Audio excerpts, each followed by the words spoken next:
Hello friends, in this lecture we discuss about the Turing machine and this is the layout of this lecture. First we discuss the model diagram of Turing machine. After that we find out the answer of this question, why Turing machine is said to be a more accurate mathematical model for a general purpose computer. After that, we discuss the number of tuples or tools which are required to design a Turing machine. So first we see the model diagram of Turing machine. Actually, a Turing machine is designed or given by scientist Alan Turing. Alan Turing.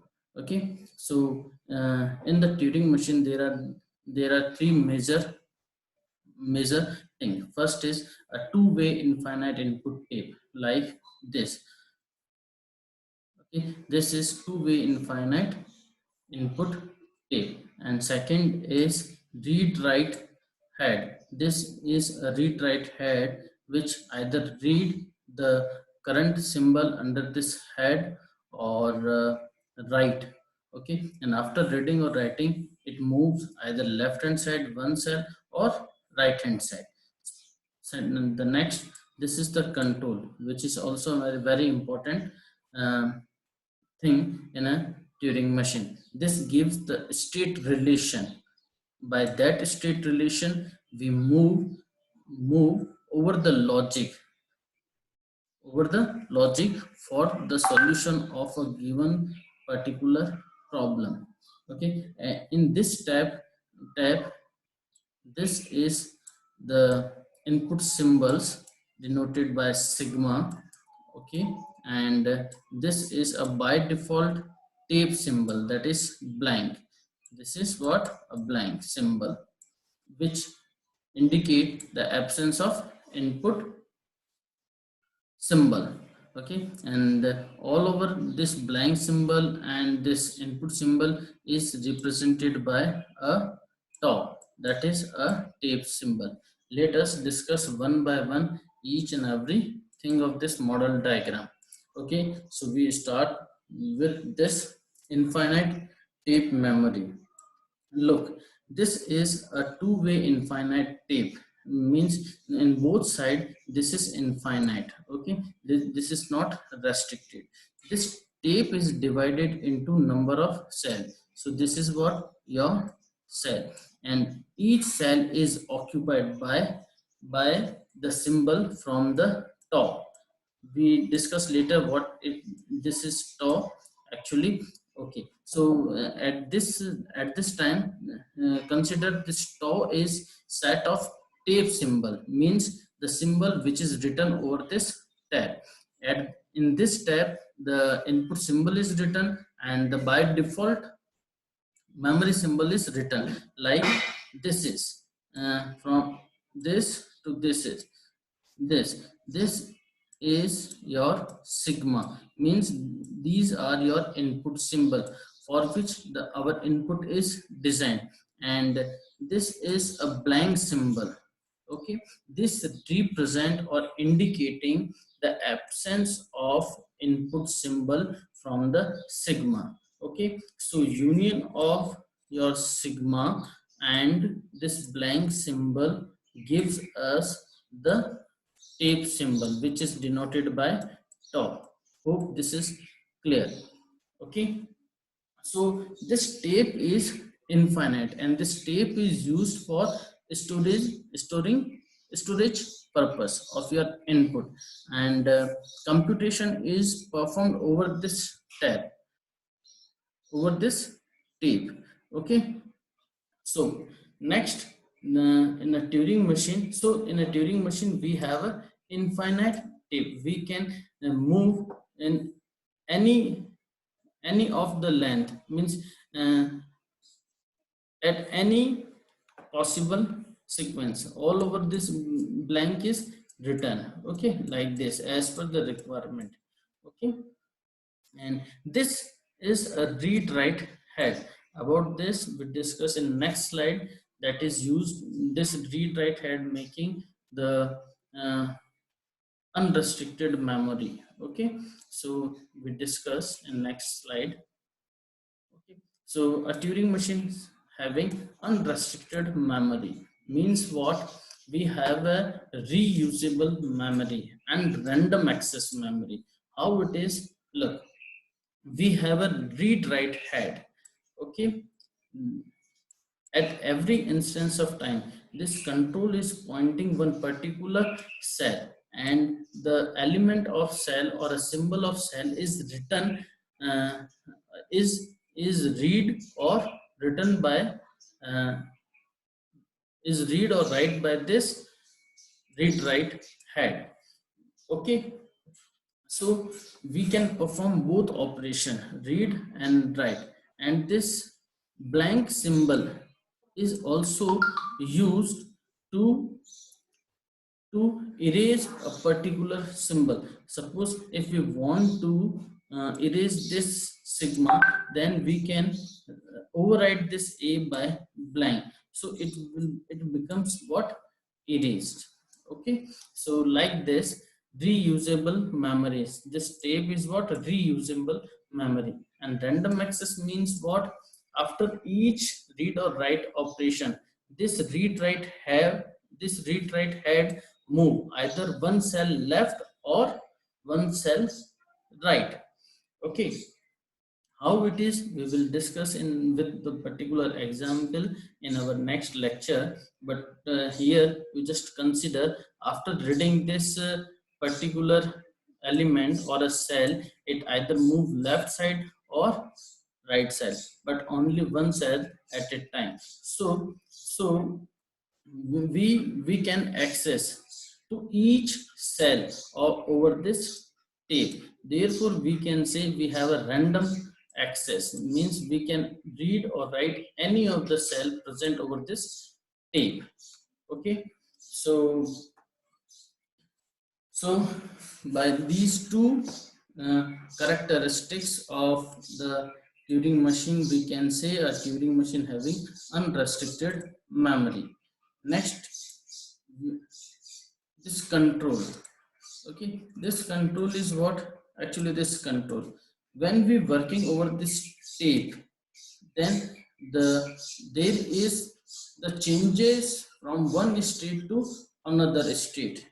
Okay, that state relation is handled or supervised by this control. Actually this control is can be understood as your program. Okay, your logic, your algorithm, your procedure, which is designed for a specific task. Suppose if we want to check whether the given number of symbols in a string is even or not, on that case, if we design a particular automata in which we move from one state to another state, so that movement of one state to another state is given by state relation, and that state relation is written over this and in the form of automata. Okay, like this, in the form of automata, where these are the state. So anytime this control is can be understood by particular state. Okay, and at the initial position, this control is in initial state q0, and after the completion of your task, this control is in final state. Okay, this state is in a final state. Therefore by using this control, we can solve any of the problem over this unrestricted or unlimited, means infinite input tape. So Turing machine, finally, conclusion is this: a Turing machine having uh, unrestricted and unlimited memory, plus we having the control. Okay, so overall these three components, it is the Turing machine is look like as a general purpose computer. So we can understand Turing machine is a more accurate mathematical model like a general purpose computer, because what the general purpose computer is having. Your general purpose computer having is one control unit that control the overall task, okay, of your system, plus it having the memory. Okay, this is the general or a required or main component of your general purpose computer. So one is what your control, second is what your memory. So both these component also having in Turing machine. Therefore this Turing machine is said to be a general purpose computer. Okay, and one more thing, any computable function which is computable by computer is also computed by Turing machine, and it is stated in the Turing thesis. A thesis is a research document. So Alan Turing write this phrase in his thesis, that any computable function, for any computable function we have equivalent Turing machine. So after all this consideration, we can say a Turing machine can do everything that can be done by real computer. Okay, hope this is clear. Now we move to discuss the required tuples for designing Turing machine. Here, 7 tuples, or you can say tools, are required to design a Turing machine. Those tuples are these. Okay, very first, a Q is a finite non-empty set of state. Okay, it could be a finite and non-empty. Okay, please mind. Second, this is tau. A tau is a set of tape symbol, and tau is the set of sigma union blank symbol. Okay, which is a symbol which is written over this tape is a tape symbol. B is a default tape symbol that indicate at when it present in a particular cell, that indicate there is absence of input symbol, means a symbol from the sigma. This is the tape symbol, by default tape symbol. Okay, and sigma is a finite non-empty set of input symbols. By the input symbol, our input is written and we process our input over this tape, over this tape, including the tape symbol. Okay, suppose if we have a need to erase something, then we override that particular input by blank. Okay, and this blank, whenever we read this blank over the input tape, that indicates that the limit of our input is string. Okay, so this blank and these tape symbols are required, and this, of course, these inputs are required to process our input string. One thing, note that a sigma is belongs to uh, belongs to tau, or you can say this is a subset of tau, but blank does not belongs to sigma. Okay, because it is a by default symbol over the tape. Next, q0 belongs to q. One particular state in this set of state is treated as initial state from which our computation is started. uh, a subset of Q, which is denoted by F, is a subset of uh, a subset which is the set of final states. Okay, set of final states. Next, a very important, we know from machine to machine there is changes in a transaction function. So here the transaction function is this.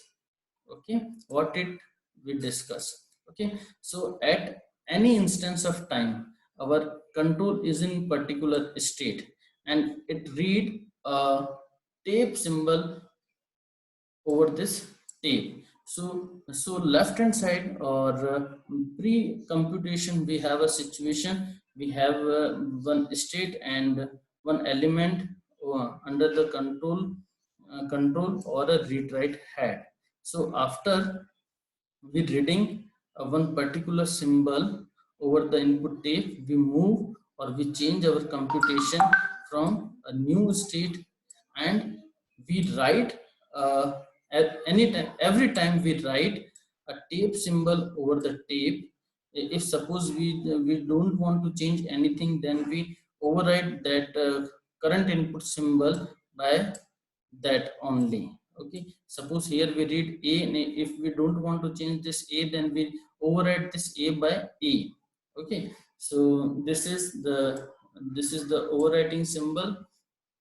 And after changing the state and overwriting the symbol over the tape, we move either left hand side one side or move on right hand side one side. Okay, so this is our transaction function.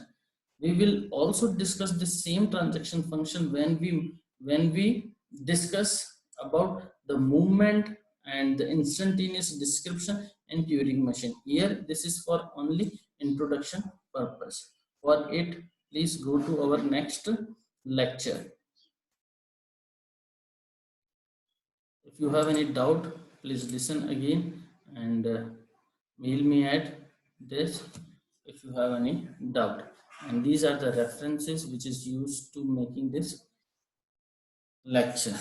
Hope you understand. Thank you very much.